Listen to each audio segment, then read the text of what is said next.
Hey, what's up, everyone? This is Will Dorsey Jr. of Talk Music Podcast with Will Dorsey Jr. My next guest, my friend, Greg Crane. Good dude, great drummer. He plays in a tribute band called Dress to Kill. Gets all into makeup and everything, and he just kills it with Dress to Kill. And he's also a artist relations manager for Yamaha for the U.S. Want you guys to get into this story. Everybody, welcome Greg Crane.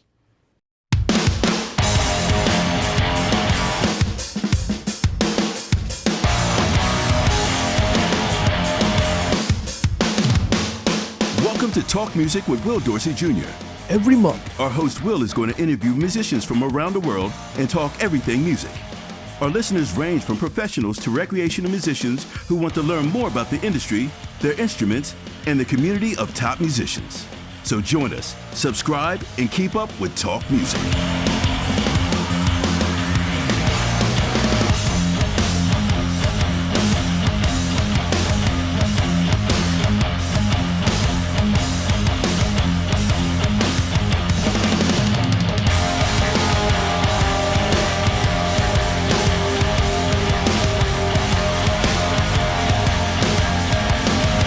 visit us on www.talkmusicpodcast.com. Subscribe to our YouTube channel. Download our podcast on Apple, Google, Amazon, and Spotify.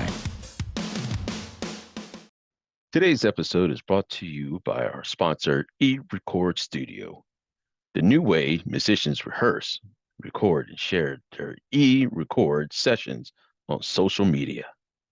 Visit ERS on eRecordstudio.com. Download this amazing app on Google and Apple Apps stores. Greg, What's up? what's up, man? How you doing, I man? feel like I saw you very recently. Yeah, good morning. Good morning. What's going on?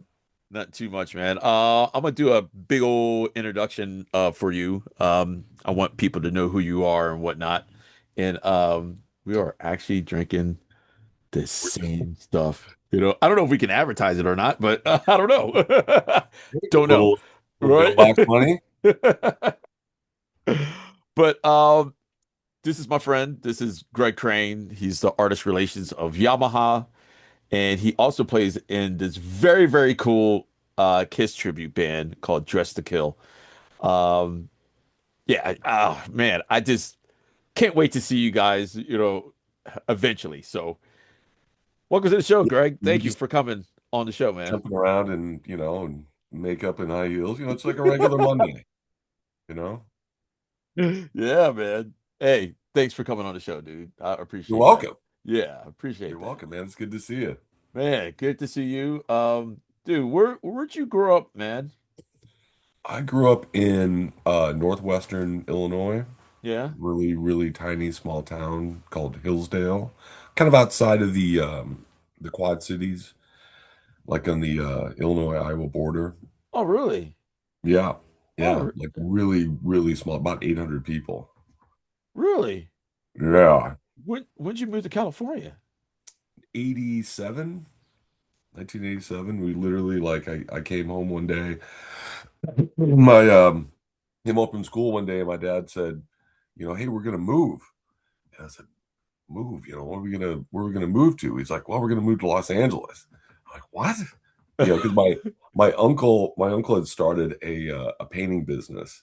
All right. So he had moved out first, and then he called my dad, and he's like, "Hey, you should come out and we'll kind of start this business together." He said, "Yeah, okay." So we literally loaded up the truck and moved to Beverly. Really? Yeah, it was and to go from such a small town and cornfields and stuff like that. It was kind of a shock, but my dad made me a deal. He said, "Look, if you go along with the program," which I had no choice All to right. go along with the program, but he goes, if you go along the program and you get settled and get some friends and get school going and stuff like that, I'll get you a drum set. So Oh. that was the deal. So I was like, yeah, cool, I'm in. Because I just played my brother's kit. I just All played my right. brother's kit in the basement forever, kind of a mishmash. Yeah. kind of drum set. And so I think I got like a Tama Swing Star or something Really? like that. Yeah, yeah. Okay. Okay. But yeah, anyway, yeah, I was moved out when I was 15. Wow. Okay. Yeah. Where now when you moved out to LA, were you surprised that they didn't have basements in Yeah, LA? no basements and yeah, yeah, definitely. I mean, it was, the first time having like, Thanksgiving dinner with shorts on, it Right. was like, whoa, this is crazy. Or like Christmas and it's, Yeah. beautiful and 75 degrees outside. I was like, this is nuts. I love it. I was totally all in that. Wow. Yeah, Yeah. man. It is quite different, being out here compared to, everywhere else, you know what I mean? So, When did um you move out here from back east? I'm from the East Coast. I'm from Maryland. Yeah, born and raised there, and then I just decided to, take a dive at coming to LA and try to see what I could do out here. So yeah, and Yeah. I moved out to Studio City. So Nice. yeah. So um but I wanted to ask, like do you remember when we first met? Do you remember? Yeah. That was the Yeah. old Guitar Center days, right? Yeah. Yeah. Oh yeah. Those are awesome, man. Those are really good years, back then, like, I just loved working there. So Yeah. No, it was cool, man. Like I was just surprised that, how, like how much more like business was out in California compared to everywhere else. Not saying hmm that I'm bashing, like everywhere else, but it just seemed like it was meaningful out in California and people were doing their thing, and I don't know, it was just different, out here compared to being on the East Coast. like the music scene. You mean Yeah. like yeah, Yeah, yeah, like there was stuff to do. I need to get this done. I have to get this done, so yeah. that's how it felt like to me. But yeah, like Guitar Center, man. We're gonna be talking about them a lot if you don't mind, Oh, so sure. Sure, man. You know, back then when I first started, it was like 92, yeah, and it was a whole different vibe. Like it was, I think we had 17 stores when I started, and it was just, every store was like its own little world. And yeah, I'm sure still it is now, but it was kind of these independent little places, that rivalries between the stores, and yeah, you never knew what was gonna, you could have a Saturday morning and the store manager's like, you know what, man, let's get a barbecue and let's have a barbecue outside. And all the time you'd be like, hey, know any bands that want to come out and play in a parking lot today? Like it was oh, just like random things that they did that was so cool. mm, I don't know if they still do that now, but it was just kind of a different time. But yeah. I don't know. right, I remember, they were doing stuff like that, like just getting different bands that, just to yeah, be outside of the out of the Guitar Center, so we could still conduct business inside, you know what I mean? So, yeah. but it was like a whole big event, working at Guitar Center back then, It was high profile, man. It was like if you were like a GC, if you were a salesperson, and then you would be walking around somewhere and be like, "Hey, Guitar Center, Covina, man, what's up?" And it always ended like no matter what the conversation was. It was like, "Oh yeah, man, I saw you in there." I'm like, "Hey, dude, can you give me a deal on some Oh, sticks or so?" Like it all the always ended with time. the same request, you Yeah. know. But I loved going there. I loved going to work every day because that's where my friends were. Yeah.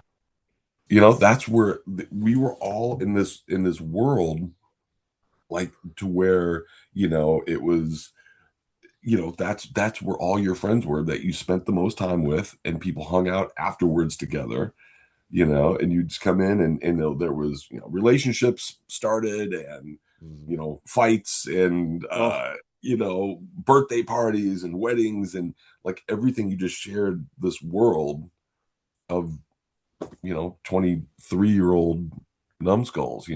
right. Do you mind telling people where you used to work at? Which Yeah, location? yeah. I was in Covina, and then I went to Sherman Oaks, Oh, and I worked in Hollywood, okay. and then towards the end of my time there, I was what was called an RDM, like a regional division manager. So I would go to the different drum shops in the stores and not really do sales training, but do like merchandising and talk about merchandising and talk about product training, Yeah. things like that. And I did Arizona, California, and Nevada. Oh, really? Yeah, Oh, dang on. I didn't know you did all that. yeah. It was that was pretty fun. Just to see people grow and see the salespeople really um you know get what you're talking about and grow and make more money and stuff like that. You know what I mean? It was pretty satisfying, Right, to be able to be there for those folks. right. Did you end up meeting any like famous people coming through any of the shops that you were at? Oh yeah. Oh yeah, all the time. Well, especially like in like Sherman Oaks, in our Sherman Oaks store, because it was a little off the path. You know what I mean? It wasn't Hollywood. It's like that was the place where people would come in and they would be, you know, multi millionaires, but be wearing flip flops and Yeah. shorts and I mean, they could just kind of do with I think the one guy that I was kind of a little starstruck or whatever was Gary Oldman came in one time. Okay. Yeah. And he was just kind of walking around. Eddie Garcia used to come in a lot, and Eddie Van Halen. We'd see Eddie Van Halen a lot because Wow. it was like I said, it was a little bit more of a chill vibe to where they knew they weren't going to get, Yeah. they could just come in and look for a mic or sticks or drum heads and then Yeah.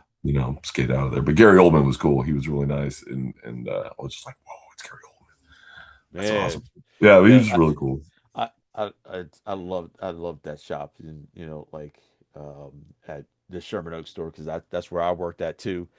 Yeah, So upstairs when the drums yeah, were upstairs. upstairs. Yeah, upstairs and unfortunately they remodeled it and not upstairs Yeah, anymore. It's a shame, yeah, but I mean it just seemed like it was just our world of just drums up there. For yeah, me, like that's totally. what I loved about it, like because it was just like anybody that came through there. I mean, like I seen like Dave Grohl come through there. Yeah. Of course, I seen Paul Stanley, come Hmm. through there. Sinbad would come through there. Sinbad? Yeah, it That's was it was awesome. it was kind of weird, like what Sinbad's in here it didn't, I would see like Carmen Electra come through there. But it was just a time where you know it was just cool people just rolling through and they felt no I think they felt more comfortable at that store Yeah. than anything so Yeah, yeah. They yeah. knew they could kind of, blend in, do what they needed to do, and it wasn't going to be crazy with like, nothing against tours, but like a lot of tours would go by the other stores and people kind of looking for the celebrities and Sherman Oaks was a little bit more casual to where they could do what they needed to do. Right, was Hollywood like that too or Hollywood was a little bit, I mean, yeah, I mean, they definitely had a lot of high profile people coming in there, but it was because it was a flagship store, still is. yeah Um, there you would get tourists and things like that they just want to see it. They've yeah heard of, I think that was before like online, but they'd heard about it forever and they just want to walk in and see the giant gongs and yeah the crazy guitars and stuff like that. But I loved working there too. It was a really, yeah, that whole like early 90s to early 2000s, that whole era was really, really, because especially like mid 90s, because music was changing and Yeah. I remember somebody coming in, they're like, yeah, there's this new band, Stone Temple Pilots. They're going to be really cool. And I was like, Oh, really? that's kind of a weird name, Right. like, oh, okay. It was just that time, we're all these music was changing and things were getting super exciting and people were getting into playing music. More Right. people were getting into playing drums and playing guitar because of Nirvana and Pearl Jam and Yeah. Soundgarden and all that good stuff. Mm. Mm-mm-mm. Yeah. So after working at Guitar Center, when did you transition into getting over to Yamaha? How did that actually You know, happen? it was really I loved, like I said, I'm super proud of working at GC for so long and loved it so much and loved the people. It was just at that time I was traveling a little bit. Um, I was traveling a lot, and it kind of is the opposite of what people usually want. I was like, I kind of want a desk. I kind of Oh, want a right. cubicle. You know, that's kind of what I'm going for. Can I find a cubicle? And and I wanted to just get involved in other things. Yeah. Just it was time. It was time just to kind of switch things up, but stay in the industry, Yeah. but just into a different world. See the other side of things. Man. So did you go right into like a product specialist like right away when you went to Yamaha or no? I I started working with Guitar Center. I started working with Guitar Center. We had a national account manager at the time, and I was his assistant. All right. So, and there's a train going by, and everybody enjoy the train. So, yeah, that's what I did. I just actually worked with Guitar Center. Oh, So, so that was kind of weird at first, all right. but then it quickly, it got to be cool and it was fine. That's It was awesome. always fine, but it was just, kind of weird for me to see the same people, like, oh, but I'm on the different side of things. So I did that for a while and then moved into along that time they were looking for somebody to do warranty Oh, work, okay.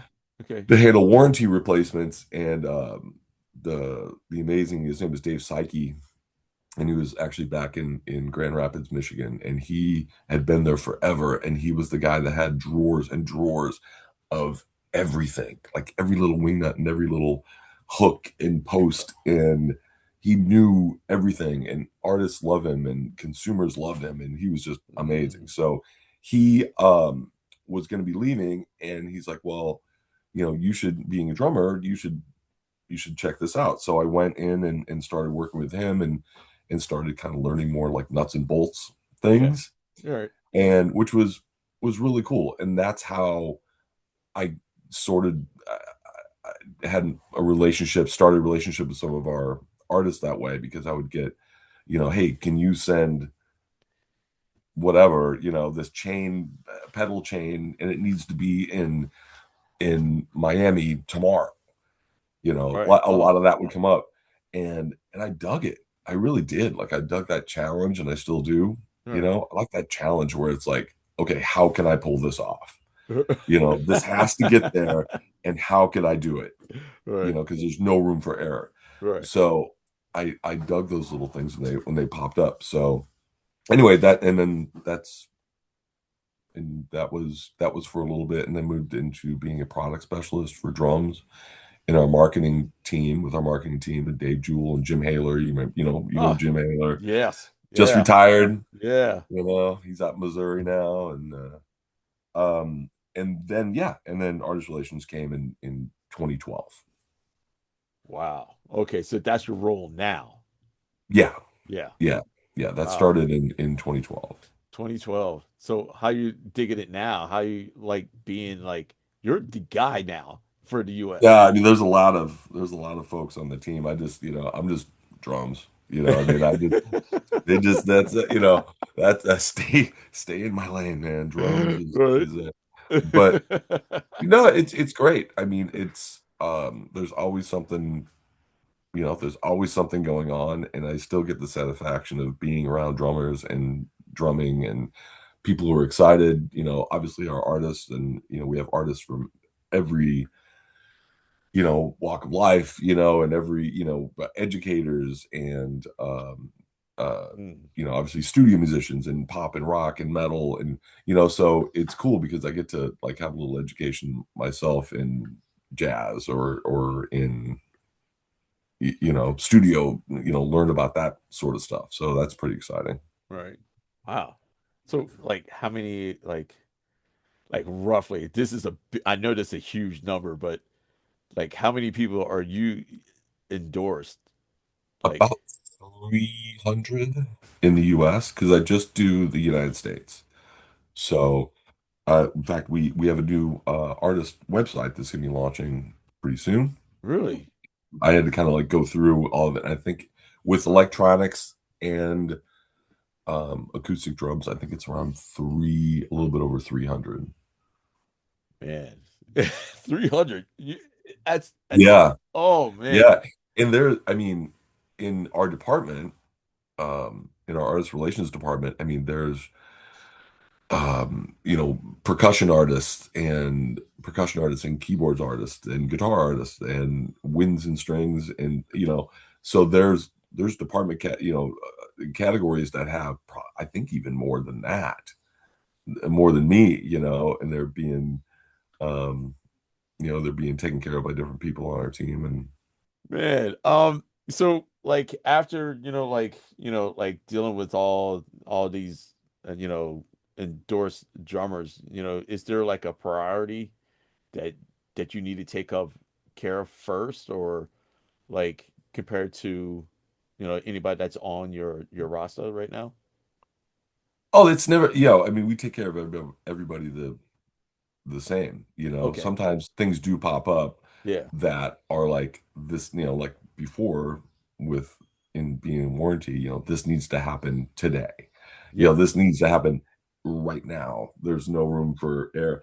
And that doesn't pop up luckily as much, but when it does, it's, we take care of it, and we make sure that the show goes on. The old the saying that we have is, we would never want the show not to go on because of something we didn't do. Right. And I mean, you just can't live with that. So we're always jumping on things when they need to get taken care of immediately. Right. So do you have any advice like how, like people, well, any drummers out there that wants to get over to Yamaha, do you have any advice for them to try to get, to try to get to Yamaha? Well, I mean, it could not necessarily be you know a, a specific drum brand like mine, but I mean, like anybody that's looking for endorsements through anything, through sticks, heads, Mm, cymbals, drums, things like that, just yeah. always it's always better, or it's better for us on our end if somebody comes and they're like, I already play, this, I play these cymbals. I use these sticks all the time. I use these heads all the time, and I know them and I love them and they help me make music. Mm, That's the best approach, yeah. know the gear that you're talking about, or that, and really make sure that whatever, company you want to endorse, because is the right company for you, Yeah. is the right fit. It helps you make the music that you want to make, because art companies are never they're looking for long term. You know Yeah. what I mean? You're going to be part of that family for a long, long time, hopefully. Yeah. So you got to feel comfortable. You got to feel like, okay, this. I'm where I'm at. You Yeah. know. So that's my best advice. Just to really find the company that fits and know the gear. Yeah. Know you know what you're talking about when you reach out. Mm. Man, thank you for explaining that. Because I mean, you are one of our first, guys from a major company like yours, to be on my show, and thank you for explaining that. Oh, I hope people are listening, like to that what you're saying because that is definitely true. Because even though I'm, in a band and people come up to me and ask me like, how do you get endorsed and how do you get this, Yeah. how do you do that? And that's like, man, like, but I love the key thing that you were saying, know the gear. I Yeah. like that, like you have to know the gear, especially what you're, like what you're playing or that you're trying to represent, or Hmm. that's the whole big thing, for it, so you can't just like, oh, I think I want to go over to here, like you can't just do that, not like that if you're not Yeah. a fan of have the passion for Right. what Because you're trying as to an do. endorser, you're an ambassador for that company. Yeah, You're out performing. Um, so when somebody asked you, like, a youngster or an oldster or whatever, yeah, comes up to you after the show and they're like, man, that, ride, your ride is amazing. Like, why I want to get one of those. Like, where can I get it? What is it? And yeah, they're like, oh, it's, yeah, I forget what it is, what model is it or whatever, knowing the gear that you play and being passionate about it because you're going to go out and talk to the public about it. And yeah, that's amazing.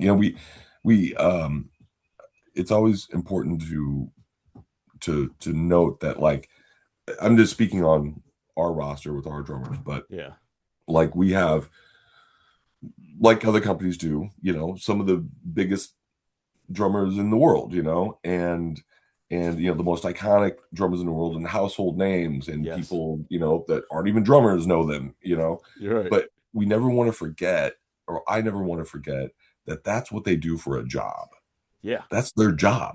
yeah, It's like that's how they pay the bills, man. It's like, right. yes, iconic Rock and Roll Hall of Fame, on TV, videos online, everything, like super famous, can't walk down the street. But if you break it down very basically, that's what they do for a job. So my job is to help them, Yeah, to make sure that they can go out and do that session or do and make sure that they have the right tools they need so they can do their job, yeah, you know? Um, it sound corny, but yeah, it's we gotta do what we can to make sure they're out and they're keeping everybody happy with beautiful music. dude, that's sick, man. Um, I saw you, which I thought was awesome. Like you get to work with Tommy Aldridge. Yeah. And I saw you do it, like it was someone did a video of it, and I saw you. I'm like, there's Greg, like helping on Tommy Aldridge, during a clinic, man. That I mean, how's that, working with like a person like especially like Tommy Aldridge, because man, that I mean, Tommy, for example, man, I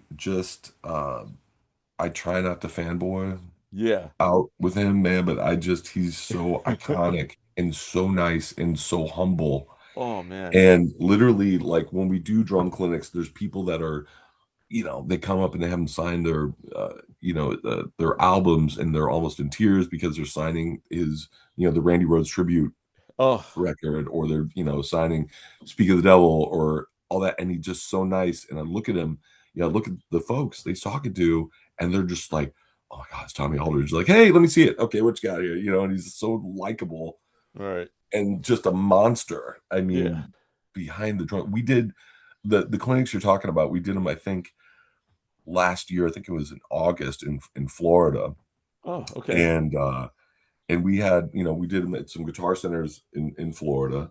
All right. And so we had a lot of time. It was myself and our marketing manager, Matt Rudin, and Tommy. So we had a lot of time, driving from, because I guess we didn't own a map or something. And we decided we can make it from the top of the state to the bottom of the state in an Yeah. hour and a half. But Oh, so we were driving and we're just talking and listening to stuff. And we saw this place called Gatorland, like one of those, like those, where you go and you feed the alligators in the middle of yeah. Florida. Yeah. So me and Matt were like, "Hey, Tommy, you want to go to Gatorland?" He's like, Oh, "Sure, let's go." really? But we had a blast walking through and feeding alligators and crocodiles and all that stuff. It was like one of those roadside attractions, but Wow. we just had a blast. So just being with him and him being so iconic, but he's also super humble and just really like there's no like, yeah, no, I don't want to I need to, I don't want to go to Gatorland. He's like, yeah, no, let's go to Gatorland. It's Oh awesome. man, that's awesome, man. Yeah. And he stays busy. I mean, he rides every day, rides 15 miles a day on his bike. Oh, And that's why he stays and still has the best hair in rock and roll. yeah, And yeah, he does, he's just awesome. dude. So do you also? I know you got a whole mess of great drummers out. That's all your roster, like Shannon Larkin, which Yeah, is yeah, Shannon's great. a Maryland, uh, it, he's just a Maryland icon or in Maryland, like Oh yeah. yeah. So Shannon is awesome, and you have Dave Weckl and Steve Gadd and Carter Burford, Mhm. and I mean, man, it's just not sickening. It's just awesome how many guys you guys have. You know what I mean? So, dude, it's And sick. and so many of those have been with us for, I mean, Tommy Aldridge has been with us, God, over I think 45 years, and Dave has been with us over 40 years. Weckl, All right. Gad, we're coming up on 50 with having Steve on the roster, and that's something we're I mean globally we're super proud of. That Yeah. these iconic players have stayed with us. And they Right. just like I said, it's what it's the instruments that help them make their sound. You know, Yeah. and it would be different if it was something different. It wouldn't sound the same. It wouldn't sound like them, in my opinion. But I mean, it would because they're playing it. But Right. there is that sound of those recording customs with pinstripes. Right. Exactly when you hear it. You know exactly who's playing it. Um, so Yeah. so yeah, I, super I don't. proud.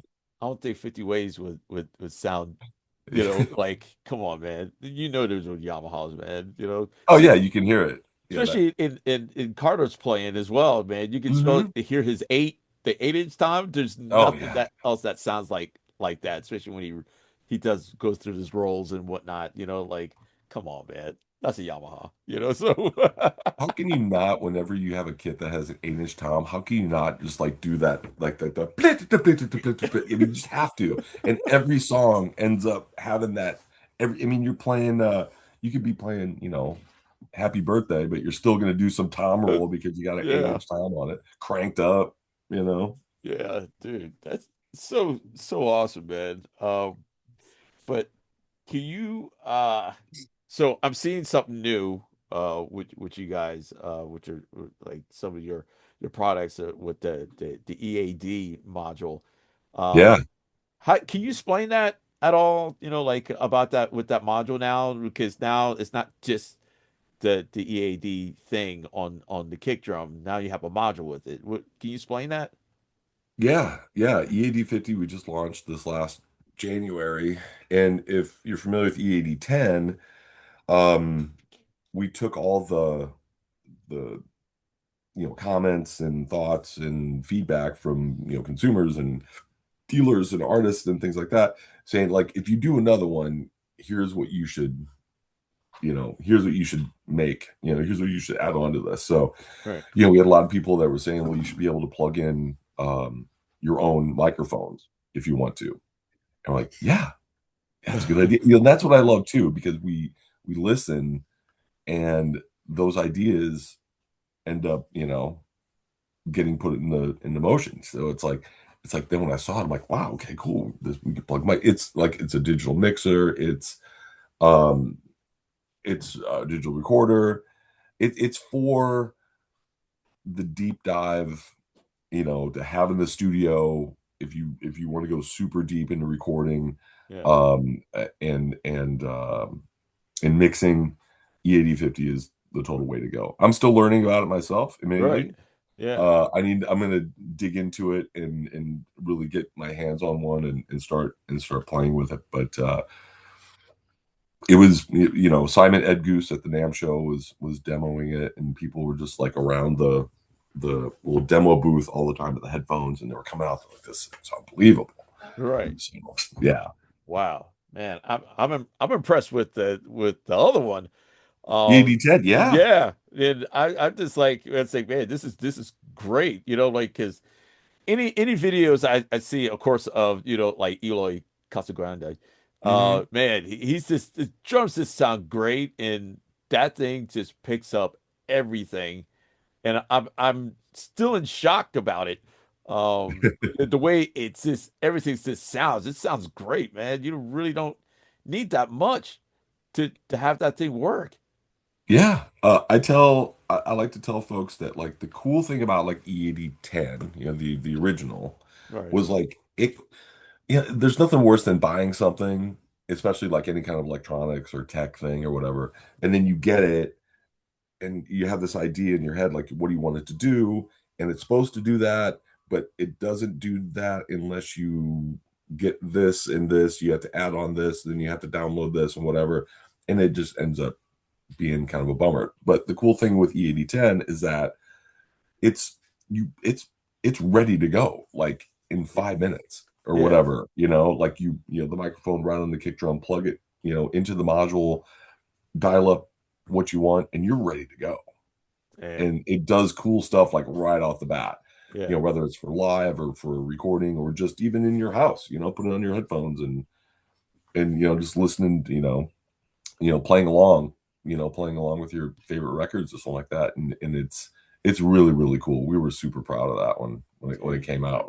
We knew, just, and I say that not because I work here, but like we all play our own stuff, Yeah. we're like all of our marketing folks and myself and the sales folks, like we all play our own gear. We get excited when something cool comes out because we're like, yeah, that's really cool. Yeah. So when we got a chance to play it, we're like, all right, this is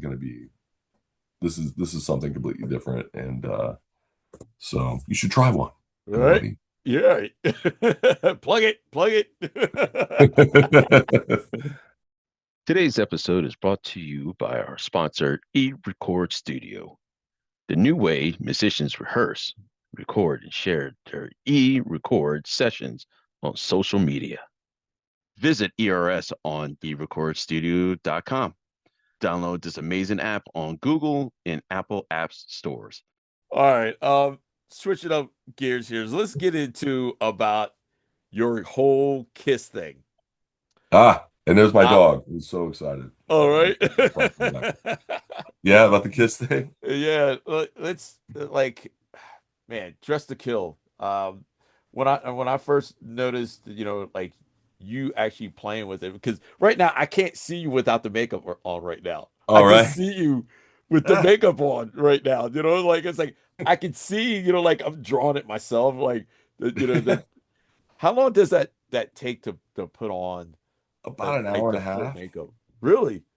Yeah, I think the old kiss joke or whatever they used to say. The actual guys would be like, I guess we could do it in a half an hour if the plane is late. Right. But I could probably do it maybe in a half an hour if I had to. But it's just best when you can just kind of relax and do it and not have to rush or whatever. Yeah. But yeah, it's fun to do. I mean, that's my favorite part probably of the show is doing that because it just gets you in a good mood and you're like kind of getting ready and you see everything, you know, unless you mess up, then you got to take it off and redo it, and that sucks. But Oh, have you I ever? no, I haven't totally messed it up, but there's been times it's like, yeah, it doesn't really look. I'm gonna you take some part of it off and got to redo it. But it's super fun, man, because you get to you get to pretend Yeah. you get to pretend for an hour and a half, you know. So so when you're preparing that, do you have like you have to have a drum tech, right? For those shows or no? My kit. Yeah, for your kid.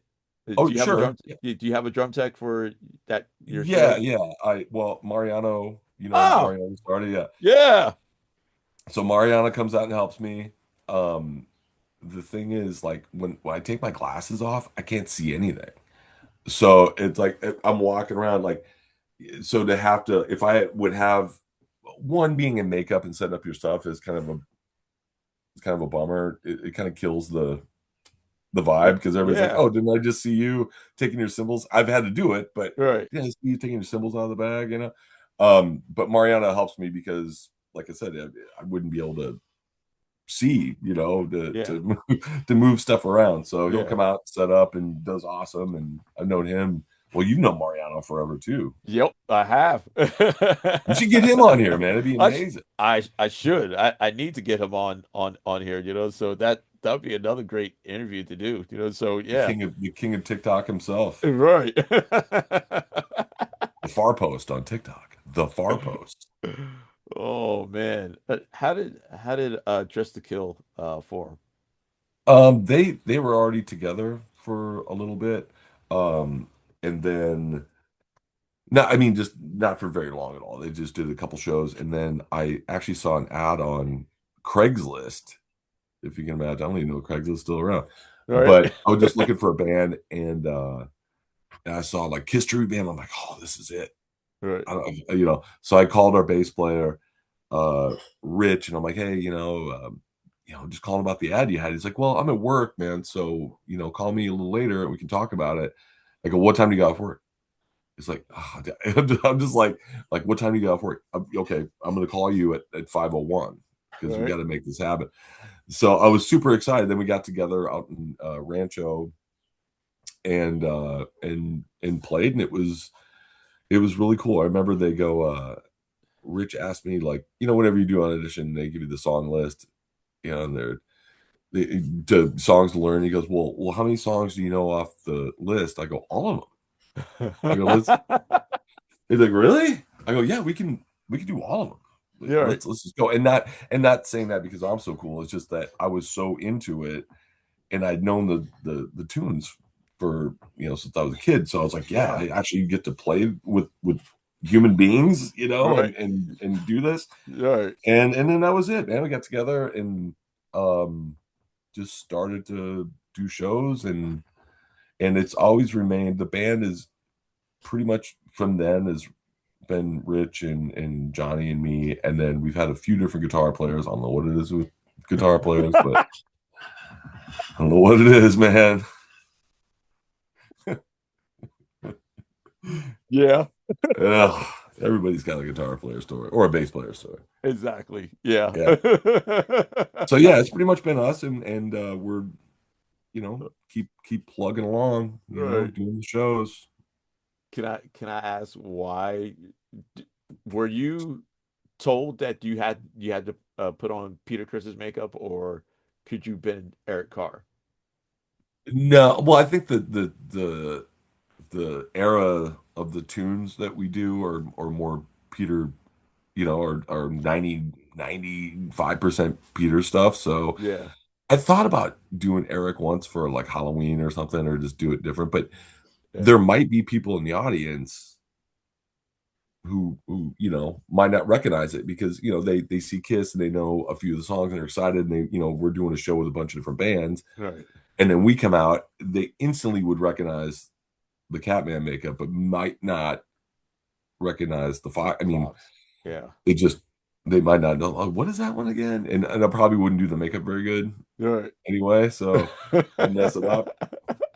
But most of the tunes we do are the Peter era stuff anyway. So So from what range from like the first album of Kiss hmm until like Kiss Dynasty or Unmasked? Unmasked would be the last one. Well, Yeah. Peter wasn't on On that one. Unmasked or Dynasty, but Right. Yamaha artist Anton Fig was. Oh, yes. But Yes, that's what I'm talking about. That's what I'm talking about. there it Oh, is. Anton Fig. There Oh, it I love is. that man. Yeah. Anyway. So yeah, well, I think we do up to like Dynasty. I don't think we do anything on Unmasked. We want to do like Is That You Right. and Shandy, but Yeah. we'll see. Yeah. Yeah, That's that's awesome, man. yeah, it's fun, man. It is. And I was saying you got to come out and play some tunes. I would be You honored. got to. honored to That's play awesome. some of those tunes, man. Because I was just listen. Do you guys do watching you? Yeah, You do. yeah. It's kind of a long song, so we'll do it like if we have a lot of time. Yeah. If there's like if we're doing a show where it's like we can do like 2 hours or an hour and a half, we'll do that one. Yeah. Dude. How long Hundred is thousand years. all right, okay. How long is normally like your guys set? We can do like the 40 minutes, or we can do, I think, kind of top out at like 2 hours, because after so long, either we're getting tired or the audience is getting tired Oh, right. of Yeah, seeing us. yeah, It's like, you know, yeah, Beatles reunite after 2 hours. You're like, oh man, I gotta get out of here. Like, what right. time is it? Like we're old, man. We got, we're old. I gotta go and sleep. Right. Have Oh you noticed? man. Have you noticed as you get older, like everything revolves around parking?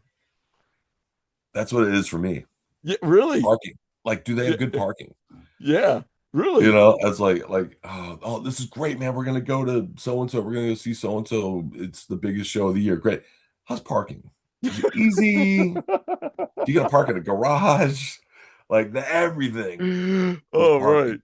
Yeah. You Oh, gotta go in the garage, you gotta park in the street. I don't know, park in the right. street. Oh Yeah. man.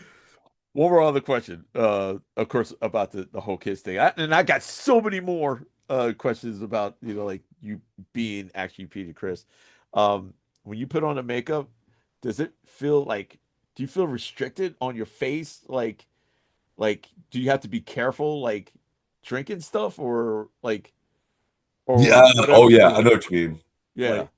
Like yeah, you have to kind of like pour like a bottle of water. You kind of have to kind of pour it away from your mouth, because then you'll get lipstick or microphone sometimes. Like Yeah. if I'm singing and I'll rub my face and it smears, you can smear and stuff. But I used to dig those pictures of Gene, especially like Oh, where he's like all drippy and yeah. makeup's kind of smeared and he's got bloods. Like after the show, it just looks kind of cool, Right. like he did something. But you do got to be a little bit more careful, Oh or you man. scratch your nose, or you Yeah. forget that you got to scratch your nose and makeup all over your hand, and Oh, yeah, oh, man. Um, I know you're a huge Kiss fan, and you shared some pictures with me. Do you mind if I showed some of those pictures on this yeah, episode? Because man, this dude, you you got the hugest, for me, and I need to stop by over your you got to, place of like, and I'm super jealous, man, yeah, of how much Kiss stuff that you actually have. Um, got a lot. I got a yeah, lot, but the thing is though, like there's John Five has probably the biggest Kiss collection aside from Gene Simmons. John Motley yeah, Crue, and his collection is just out of control. My friend Chris Arvanites, who's in Rancho, has probably number two. Just cases full of stuff, and he's super obsessive. God bless him, but oh like right. he, you know, and no, I got a lot of stuff, and then I like the satisfaction of like looking for something and finding ways to get it, or ways to trade for it, Yeah. or hey, I know a guy who knows somebody else that has some tour books that his brother left him when he went to the army or whatever, and I'm like, oh cool, can I check him out? It's it's just those little areas, and I'm sure everybody that collects anything Yeah.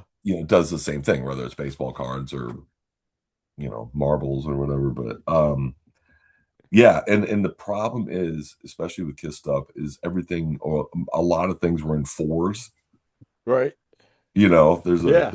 Gene pen, there's a Paul pen, there's a Peter pen, there's an Ace pen. You're like, okay, so if you get one of them, you're like, Yeah. oh, this is great, I got the Ace, and you're like, oh man, now I'm set up, I gotta find three more of these, and you'll just obsess over it and obsess over it till you finally Oh, get it. wow. Buttons and yeah, all that. all that stuff. But yeah, I liked all the toys. I don't really do posters or vinyl or anything like that. And I know there's folks that's exactly what they collect. I Yeah. just like the toys and the stickers and the buttons and the Viewmasters and the books and the clothes and the Dude, you got Viewmasters. yeah, Really? yeah. I just got the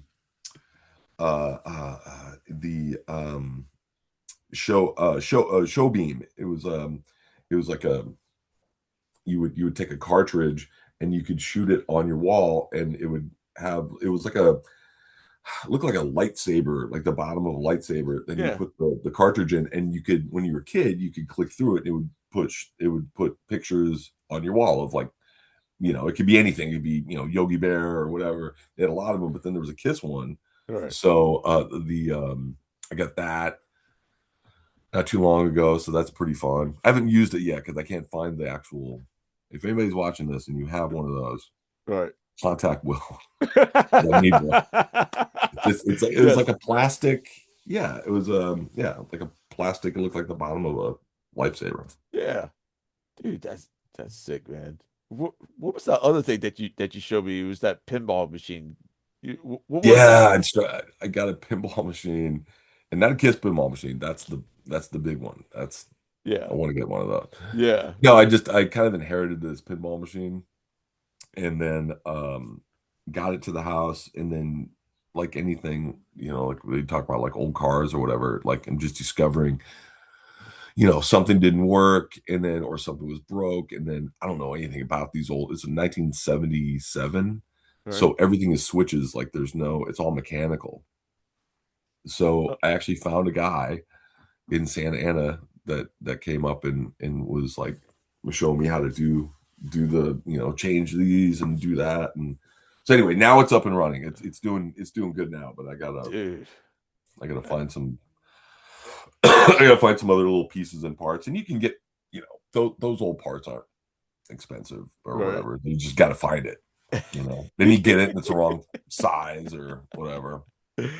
Oh man. Oh man. Man, thanks for even just explaining some of your memorabilia.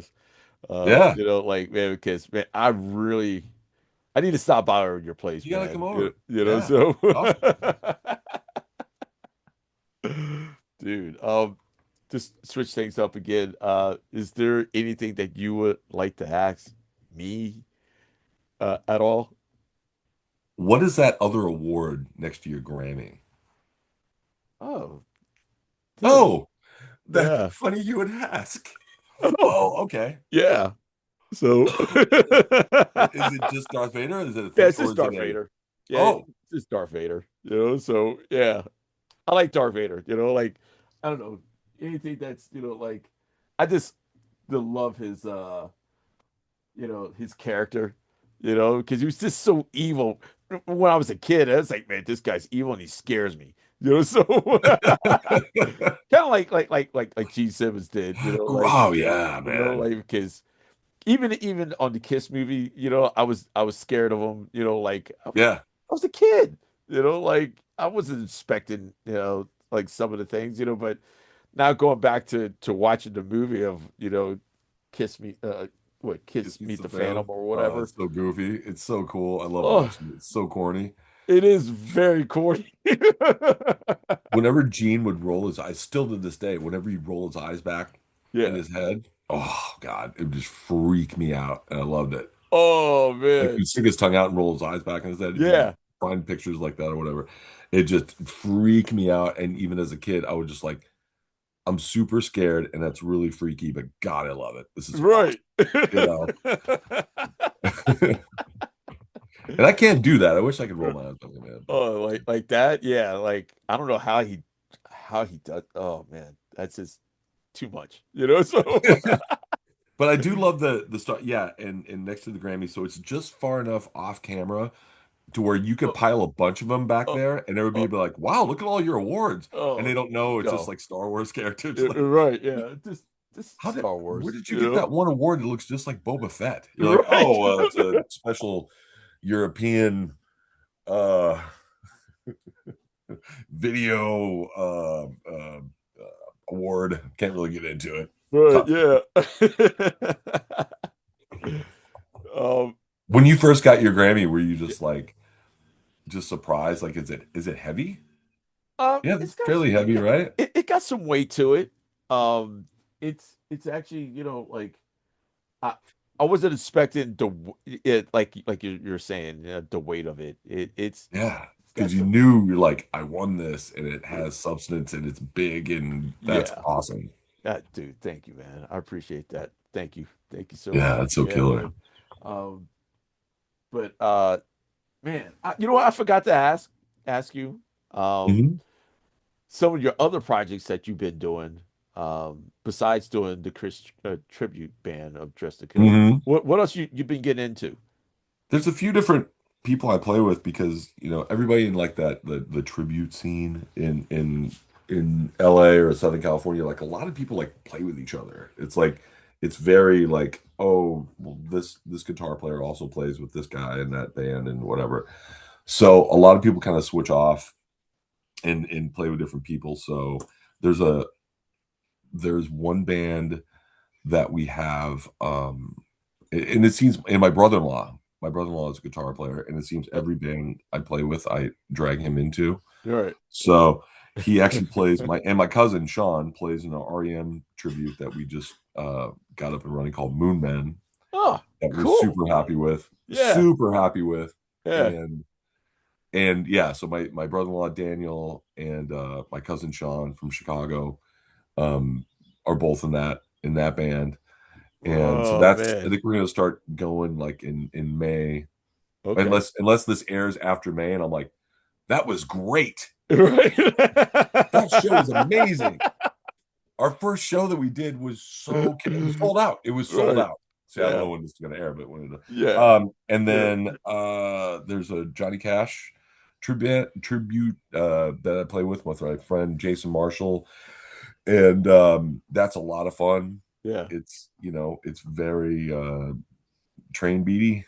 You Yeah. know what I mean? It's like I got to kind of switch it up every now and then because a lot of the beats are exactly or close to the same. So Yeah. you got to kind of like alter it just Oh, a little bit to where you're not back there going like, oh man, I got to play the same thing again. So I'll kind of switch it up, and so that's a lot of fun. So I know Jason forever, and so then that, and we're actually coming up in a few weeks. We're going to do a show at the Ramona Bowl okay. Okay. in Hemet with it's Dress to Kill, obviously with no makeup, and there's another guitar or singer from a band called the Moon Colony, All right. and we put together a Tesla show. Oh, All okay. you kids remember that Tesla?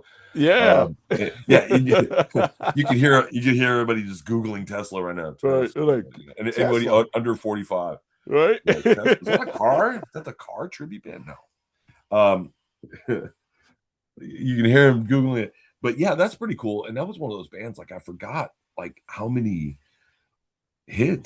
Yeah. how many hits that band had. Yeah. And then so we'll see how after this show coming up, we'll see what happens with it. But Oh man. yeah, that's pretty cool. And just keep, who knows? We did a Spinal Tap show not too long ago. Oh, We we did you put really? together it. Yeah, like the same, like I was saying, a lot of everybody plays with everybody else. So Yeah. I talked to a few people. I'm like, you want to do a Spinal Tap gig? Like, yeah. So we did, and that was crazy because Uh, that stuff's really complicated yeah. as I, for a be- drummer. yeah, I believe it. Yeah. Everybody thinks it's like, big bottom, big bottom, Right. and it is, and it's fun, and it's funny, but like there's drum parts on there that are like Stonehenge, you're charting it out, and you're like, how come I'm charting out Stonehenge? Right. Uh, Oh. Here's question for you. Um, and go back to your REM thing. Do mhm. you guys do the song Superman? Yeah, Do you? yeah, yeah. In fact, I it just just like got that brought up song. like yesterday. They were like, hey, um we want to add a couple songs, and Superman and Cross with Eyeliner came up, Okay. and we want to pick something from like way, way early, just as like to have that one that's kind of off the beaten path, like a really early REM song. I don't know which one we're gonna do, but there's my dog, I think. Oh no. That's my wife, actually. Not my dog. Anyway, so yeah, we'll see. It's gonna be cool. Dude, that's awesome, man. Well, Greg, dude, thank you for so much for your time. I know you're busy, and I'm grateful that you got to do It's this awesome to podcast see you, with man. me. I'm so happy for you. I Dude, mean, thank all you. these years we've known each other, man. I'm so proud of you, man. Oh, thank you so much, man. I just can't believe, we get to this plateau, we still respect each other, even though I'm not with Yamaha, so. Oh, man, we just But I remember, there was one time, it's like, so when you want to play some real drums, so. oh yeah, that's always kind of fun, we just joke around I and I'm know, like I I'm know. like hey, come over and play Yeah, some stuff, yeah, But that, like I said, when you've known each other as long as we have, you yeah, just gotta kind of keep it fun and light, and yeah. you're doing so great, man. I'm so Oh, happy. thank you so much, man. Everybody, Greg Crane, everybody. Thanks, everybody, and you got to get a hold of Mariano too. Oh yeah, That'd Mariano. be great. Oh man, I gotta get He's him. got some Gotta stories, get man. him, He man. has old school Guitar Center stories that are like really good, like Okay. because he was in the Hollywood store for a long, long time, so he's got Yeah. some funny ones, some really funny. Dude, that's sick. Tell Mariano also what's up. And I will. yeah, dude. Thank you again, Greg. Appreciate Thanks, man. it. Take it easy, man. All Bye, right. everybody. Bye. Bye. Ah! Hey, did you know that we have a website, Talk Music Podcast with Will Dorsey Jr.? We got all kinds of stuff on there, man. Check it out. Got some cool swag on there, like a sweatshirt or a hoodie or a coffee mug. Check out the gear. Hope you like it and support Talk Music Podcast with Will Dorsey Jr. Thanks. Today's episode is brought to you by our sponsor, eRecord Studio, the new way musicians rehearse, record, and share their e-record sessions on social media. Visit ERS on erecordstudio.com. Download this amazing app on Google and Apple Apps stores. Visit us on www.talkmusicpodcast.com. Subscribe to our YouTube channel. Download our podcast on Apple, Google, Amazon, and Spotify.